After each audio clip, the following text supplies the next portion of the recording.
پرہیزگار ہونے میں ہمیں شک نہیں ہے. ہم دیکھتے ہیں کہ صبح سے شام تک جو کچھ محبوب الہی کے پاس نظر آتی ہے رات تک خرچ کر دیتے ہیں اور جب سوتے ہیں تو اپنے پاس ایک پیسہ نہیں ہوتا. آپ سوچتے ہوں گے کہ یہ نظر آ رہی ہے, لوگ لا کر دے رہے ہیں, کوئی وزیر لا کر دے جاتا ہوگا, کوئی بادشاہ بھیج دیتا ہوگا, کیونکہ 2 4 10 لوگوں کا لنگر کی بات نہیں ہے, ہزاروں ہزار کے لنگر کی بات ہے. بلکہ میں اگر یہ کہوں کہ ہندوستان میں اگر کھانا نہ پکایا جاتا تو سارے ہندوستان کو محبوب الہی کا لنگر کافی ہوتا. سبحان اللہ سبحان اللہ. شان تھی آپ کے لنگر کی. نعرہ تکبیر, نعرہ رسالت. کہاں کہاں سے لوگ, پانی پت سے لوگ آ گئے کہ اب کھانا پانی پت میں قید پڑ گیا, کھانا نہیں ہے, کہاں ملے گا؟ غیاث بستی غیاث پور میں محبوب الہی کے لنگر کھانے. سبحان اللہ سبحان اللہ سبحان اللہ. آپ سوچتے ہوں گے کہ اتنا بڑا لنگر ہے تو یقیناً کسی راجہ, کسی بادشاہ, کسی ارباب اقتدار کی کچھ بنائی ہو. اتنا بڑا لنگر غریب لوگ کہاں سے لائے؟ ایک ایسا شخص جو اپنا گھر چھوڑ کر آیا ہو وہ اتنا بڑا لنگر کھلا دے گا؟ پوری دنیا جانتی ہے کہ محبوب الہی کا کوئی بزنس نہیں تھا. بعض صوفیاء اولیاء سے گزرے سے بڑے بڑے بزنس تھے. حضرت خواجہ عبید اللہ ارار نقشبندی بڑا مال تھا. حضرت امام اعظم خود عثمان غنی حضور غوث اعظم کاروبار, بڑے بڑے تجارت کے مال. لیکن محبوب الہی تو صوفیاء ہر رنگ میں. جب تجارت کرنے والا صوفی دیکھو تو اس کو دیکھ کر تجارت کرنا سیکھیں کہ حلال کام کیسے کیا جاتا ہے. اور جب توکل والا پیر دیکھو تو اس کو دیکھ کر اللہ کی ذات پر توکل کرنا سیکھو کہ توکل کیسے کرتے ہیں. تو آپ سوچ رہے ہو کہ بڑا خزانہ کوئی ہوگا, کسی کی سپورٹ ہوگی, کسی کی سپورٹ نہیں تھی. بجائے اس کے کہ سپورٹ ہوتی, دلی کے راجاؤں نے کہا, تفصیل میں نہیں جاؤں گا, کہ نظام الدین کے لنگر کو بند کر دیا. ان کو کوئی غلہ نہ دے, ان کو کوئی تیل نہ دے, بند کر دیا جائے. اور دلی والوں میں اعلان کرو کہ کوئی اس لنگر خانے میں جا کر کوئی غلہ نہیں دے گا, سامان نہیں دے گا. جب یہ اعلان دہلی کی گلیوں میں ہوا, میں کیا عرض کر رہا ہوں, کیا لے کر آئے بتانا چاہتا ہوں.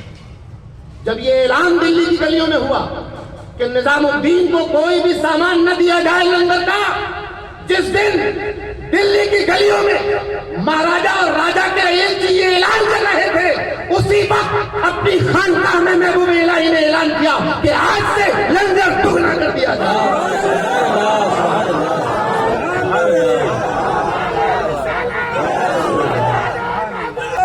فرمایا آج سے لنگر دگنا کر دیا جائے, تاکہ دنیا یہ دیکھ لے کہ اہل اللہ کسی دنیا دار کے بل پہ نہیں کرتے, بلکہ رب کائنات کے رسمت کرتے ہیں. اور اللہ نے اپنی صفت کا ایسا جلوہ عطا کیا محبوب الہی کو کہ اس کو رزاق تسلیم کرنا ہو تو محبوب الہی کے لنگر خانے میں دسترخوان کو آ کر دیکھو تو سمجھو گے کہ وہ کیسا رزاق ہے. وہ رزاق ہے, رزق دینے والا ہے. اس نے فرمایا میں جس کو چاہتا ہوں بغیر حساب کے بے حساب رزق عطا کرتا ہوں. ہم نے محبوب الہی کے دسترخوان پر یہ جلوہ دیکھے کیسے وہ بے حساب عطا کرتا ہے. دلی کا بادشاہ کہہ رہا ہے, دلی والوں ایک چاول کا دانہ نہ دیا جائے, اور وہ کہہ رہا ہے کہ میں تو بے حساب دینے والا ہوں. نظام الدین اب کسی خیزی کا, کسی خوری کا منہ نہیں دیکھتا, نظام الدین اپنے رب کی طرف دیکھتا. نظام الدین اولیاء یہ لے کر آئے. بادشاہوں کی نظر ٹیڑھی رہی ہے, پرانا رواج ہے. صوفیاء پر, آستانوں پر, اہل اللہ پر, ارباب حکومت کی نظر ٹیڑھی رہی ہے. یہ کوئی نیا کام نہیں ہے, آپ نہ گھبرائیں. آج تو آپ کو ووٹ دینے کی بھی اجازت ہے نا. یہ میں اس زمانے کی بات بتا رہا ہوں جب ووٹ دینے کی اجازت کسی کو نہیں تھی. جس کی تلوار میں دم ہوتا تھا وہ بادشاہ بن جاتا. یہ تاناشاہی کا زمانہ تھا, اپنی طاقت کے بل پر زمین قبضہ کرنے کا زمانہ تھا. ایسے وقت میں راجا کہتا ہے کہ میں دلی پہنچوں, اس سے پہلے نظام الدین کو دلی سے نکال دیا. ایسے ماحول میں آج آپ ڈرتے ہیں نکال دیں گے اور فلاں کرتے ہیں. ارے سنو تو تمہارے اور ہمارے مشائخین نے کیا کیا دیکھا ہے اور کیسے کیسے زندگی گزاری ہے. یہ پہلی بار نہیں ہے نکالنے کی دھمکی. محبوب الہی کو ایک نہیں دو نہیں تین بادشاہوں نے دلی سے نکالنے کی دھمکی دی. مگر کیا ہوا؟ کون نکلا؟ کون نکلا دلی سے؟ بتاؤ. خلجی کی قبر کہاں ہے؟ غوری کی کہاں ہے؟ تغلق کہاں ہے؟ اور اس ہندوستان میں نہیں, دنیا کے آخری حصے میں جا کر پوچھو محبوب الہی کی درگاہ کہاں ہے. تو اگر کوئی نہیں ہوگا تو رجال الغیب آواز دیں گے دہلی میں ہے, دہلی میں ہے. سبحان اللہ سبحان اللہ سبحان جس ذات گرامی کا چرچا فرشتوں میں ہوتا ہے, اللہ. کون محبوب الہی ہے؟ ملائکہ کی جماعت میں تذکرے ہو رہے ہیں, کون نکال سکا؟ تو اپنی کیا لے کر آئے تھے؟ تقویٰ لے کر آئے تھے, توکل لے کر آئے تھے, دین لے کر آئے تھے, ایمان لے کر آئے تھے, شریعت لے کر آئے تھے, قرآن لے کر آئے تھے, حدیث لے کر آئے تھے, فقہ لے کر آئے تھے, فیضان لے کر آئے تھے. آج تک جاری ہے. کب آئے تھے؟ لوگ سمجھتے ہیں کہ جو مسلمان بادشاہ ہندوستان میں آئے ان کے صوفیہ سے بہت اچھے تعلقات رہے. بھائی کس کے اچھے رہے تعلقات اچھے رہتے. آپ مجھے بتائیے کہ اگر عوام کو پانی کی دقت ہو اور محلے کے چند لوگ پانی بانٹنا شروع کر دیں تو اس میں کسی گورنمنٹ کو کیا اختلاف کی بات ہے؟ ایسے لوگوں کو تو گورنمنٹ انعام دیتی ہے.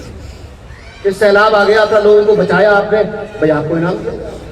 کووڈ پھیل گیا تھا, آپ نے لوگوں کی مدد کی, آپ یودھا قرار دیے جائے مدد کی. مگر جب محبوب الہی نے اپنے مریدوں سے کہا کہ کنواں کھودو تاکہ لوگ پانی پی لیا کریں, آتا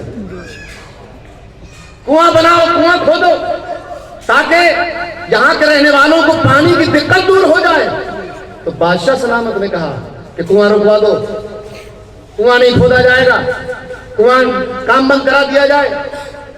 ابھی یہ کیسی حکومت ہے جو اپنے ہی یہاں ترقی کے کاموں میں بڑا اٹکا رہی ہے؟ یہ کون تھا؟ یہ ایک مسلمان بادشاہ تھا اس کا محبوب الہی سے جس کے دل میں کدورت تھی. تو بادشاہوں کو ایک حسد ہوتا ہے اللہ سے, فقیروں سے.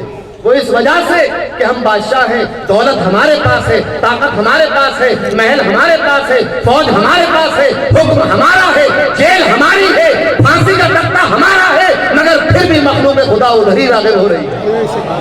نہ ہم سے کوئی ڈر رہا ہے نہ محبت.